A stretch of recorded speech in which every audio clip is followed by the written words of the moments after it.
Michael, can you give us a demonstration of Brightline's ITV platform? Let's start with the Xbox. Let's show the Xbox. Sure. So Xbox is an environment that we've been working quite a bit with lately. At the moment, we actually have 5 different Unilever brands inside the Xbox system.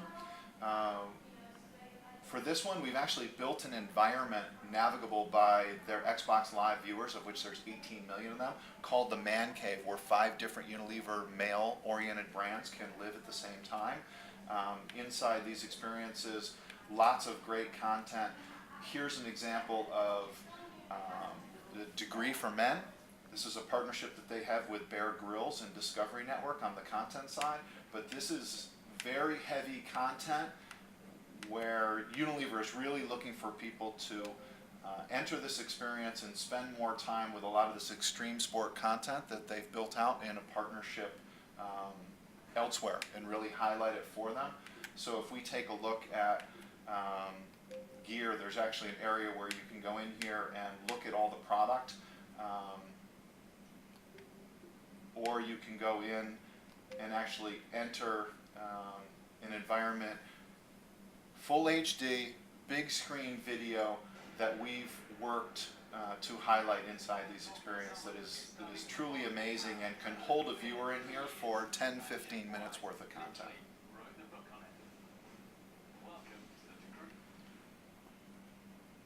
What's also built into this experience right here is an area that actually highlights a Ubisoft video game partnership that Degree has built as well, that works with beautiful piece of minute and a half long trailer about extreme sports that actually morphs right from a live video environment straight into a gaming trailer and helps highlight the game as well.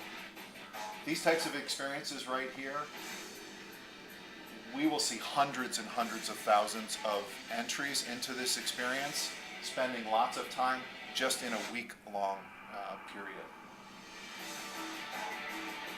Here it goes into the gaming experience. So quite an engaging environment for someone that has heavy content to allow us to build very engaging environments. Not only that, but you can see over here we actually have get downloads, which allows people to then go through and download skins where they can actually reskin the environment on the TV, so it's fully branded from that point going forward. It seems, since you're collecting responses, whether it's recipes or email addresses, that there is a form of ROI. Can you talk a little bit about the types of ROI that you collect? Sure. Well, we've explored a lot of things, and we continue to explore more.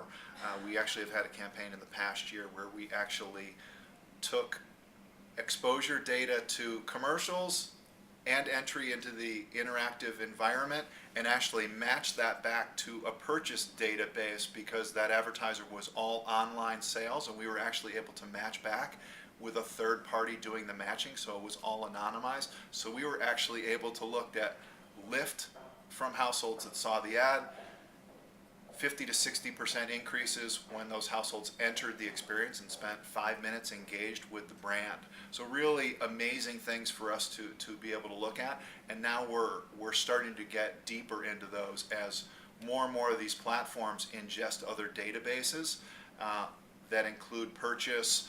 You have grocery store sales data and all sorts of things now being ingested and able to match back to these households anonymously and showcase what true ROI is coming off the back end of these things. We also see us being measured on things like mix modeling, cost per views, and all sorts of other things for other campaigns, but the ability to actually tie back to sales type data is pretty amazing piece of the puzzle for us. Michael, can you talk about engagement differences by program genre? Sure. One of the things that the granular level of data being provided back to us allows us to do is look at times of days, genres of show, or even specific shows that show the greatest engagement with brands. We will see campaigns that we've built go into Monday Night Football on the platforms. Click-through rates during those games usually is around 0. But because we build our campaigns to identify a channel position, we then see huge lifts the moment the game ends. So people are taking in this information, the channel position where they can go enter the branded experience, and going there as soon as the game is over. The shows that people will turn away from most likely are turns out to be that rerun of Seinfeld or that rerun of Caddyshack or whatever it is. That show that they may have seen a few times before, they will go immediately over to those channels and back. But we get to track all of that, and the data companies are actually providing us looks into exposure to the commercial, the interactive commercial, and when they enter the experience, we can see whether they go there within the hour, within 3 hours, within a day, or within a week. And that allows us to become much more granular as we plan the media and make recommendations to support these campaigns moving forward. So, let's say you're in the middle of a show and you go to this other channel. When you want to return to the original program, is it in progress or is it where you left off? It's in progress. The example that you're saying would only be possible in a DVR home. I think only about half of all homes are DVR homes. So it hasn't been built that way, but it's really why we have focused on creating the branded channel, so people can go there whenever they want and don't need to leave that show that they want to watch, which I think makes programmers happy as well.